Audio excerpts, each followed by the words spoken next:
नमस्कार दोस्तों, आप लोगों का बहुत बहुत स्वागत है हिंदी स्टोरी 319 में। आज हम बहुत ही अद्भुत सी लक्ष्मी जी की अंगूठी की कहानी आपके सामने लेकर आए हैं। अगर आप पहली बार हमारे चैनल को देख रहे हैं तो हमारे चैनल को सब्सक्राइब कीजिए, लाइक कीजिए और कमेंट में जरूर बताएं किस तरह की कहानी आप सुनना चाहते हैं। एक निर्धन व्यक्ति था। वह नित्य भगवान विष्णु और लक्ष्मी की पूजा करता। एक बार दीपावली के दिन भगवती लक्ष्मी की श्रद्धा भक्ति से पूजा अर्चना की। कहते हैं उसकी आराधना से लक्ष्मी प्रसन्न हुई। वह उसके सामने प्रकट हुई और उसे एक अंगूठी भेंट देकर अदृश्य हो गई। अंगूठी सामान्य नहीं थी। उसे पहनकर जैसे ही अगले दिन उसने धन पाने की कामना की, उसके सामने धन का ढेर लग गया। वह खुशी के मारे झूम उठा। इसी बीच उसे भूख लगी तो मन में अच्छे पकवान खाने की इच्छा हुई। कुछ ही पल में उसके सामने पकवान आ गए। अंगूठी का चमत्कार मालूम पड़ते ही उसने अपने लिए आलीशान बंगला, नौकर चाकर आदि तमाम सुविधाएं प्राप्त कर ली। वह भगवती लक्ष्मी की कृपा से प्राप्त उस अंगूठी के कारण सुख से रहने लगा।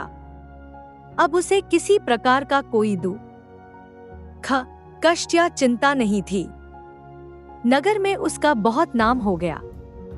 एक दिन उस नगर में जोरदार तूफान के साथ बारिश होने लगी। कई निर्धन लोगों के मकानों के छप्पर उड़ गए। लोग इधर उधर भागने लगे। एक बुढ़िया उसके बंगले में आ गई। उसे देख वह व्यक्ति गरज कर बोला, ए बुढ़िया, कहाँ चली आ रही है बिना पूछे। बुढ़िया ने कहा, कुछ देर के लिए तुम्हारे यहाँ रहना चाहती हूँ। लेकिन उसने उसे बुरी तरह डांट पड़ दिया। उस बुढ़िया ने कहा, मेरा कोई आसरा नहीं है। इतनी तेज बारिश में कहाँ जाऊंगी। थोड़ी देर की ही तो बात है। लेकिन उसकी किसी भी बात का असर उस व्यक्ति पर नहीं पड़ा। जैसे ही सेवकों ने उसे द्वार से बाहर किया, वैसे ही जोरदार बिजली कौंधी। देखते ही देखते उस व्यक्ति का मकान जलकर खाक हो गया। उसके हाथों की अंगूठी भी गायब हो गई। सारा वैभव पल भर में राख के ढेर में बदल गया। उसने आंख खोलकर जब देखा तो सामने लक्ष्मी जी थी, जो बुढ़िया कुछ देर पहले उसके सामने दीनहीन होकर गिड़गिड़ा रही थी। वहीं अब लक्ष्मी जी के रूप में उसके सामने मंद मंद मुस्कुरा रही थी। वह समझ गया उसने बुढ़िया को नहीं, साक्षात लक्ष्मी जी को घर से निकाल दिया था। वह भगवती के चरणों में गिर पड़ा। देवी बोली, तुम इस योग्य नहीं हो। जहां निर्धनों का सम्मान नहीं होता, मैं वहां निवास नहीं कर सकती। यह कहकर लक्ष्मी जी उसकी आंखों से ओझल हो गई।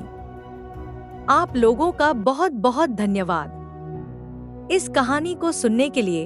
अगर आप पहली बार हमारे चैनल को देख रहे हैं, हमारे चैनल को सब्सक्राइब कीजिए और अपने विचार इस वीडियो के कमेंट पर जरूर शेयर करें और यह भी बताएं कि आगे आप किस तरह की कहानी सुनना चाहेंगे। फिर मिलते हैं एक नई वीडियो के साथ। धन्यवाद।